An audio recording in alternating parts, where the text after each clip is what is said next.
A lot has happened after the NBA Finals. There's been a lot of transactions and signings in the NBA.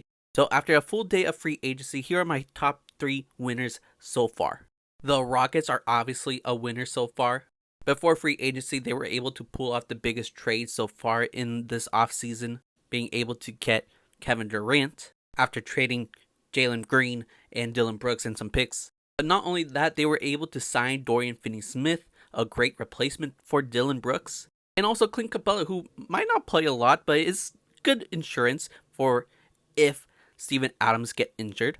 The Rockets are getting good depth, good defense, and of course, one of the best scorers in the NBA. So definitely a W for them. Next, I'll go with the Denver Nuggets. They're not pulling the biggest names in free agency, but I do like the moves they are making. For starters, they got rid of Michael Porter Jr. and traded him to the Brooklyn Nets for Cam Johnson. The Nuggets had to give up a first round pick, but I thought this was a great move. Although both players are pretty similar, Michael Porter Jr. has been very disappointing in the playoffs. This year he was injured, so I'll give him a pass. But he hasn't really had any good moments in the playoffs in my opinion. So replacing him with Cam Johnson, who's been in the finals before and has been a great contributor to a finals team, is a good move in my opinion.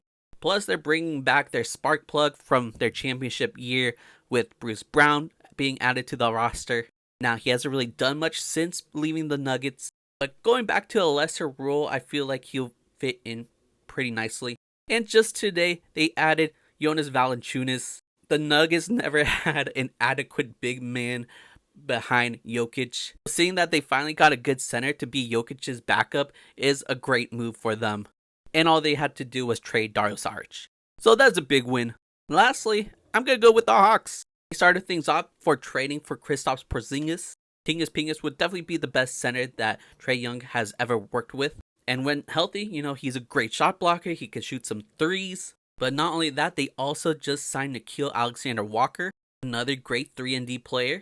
And also they just added Luke Kennard to the team, so some three-point shooting there. The Hawks are surrounding Trae Young with defenders, which is very important since he's a cone, and some shooters. With the East looking so weak, this team could be like a top 4 seed, at least top 6. Of course, if everything goes right. Let me know who has been the biggest winners of this offseason so far.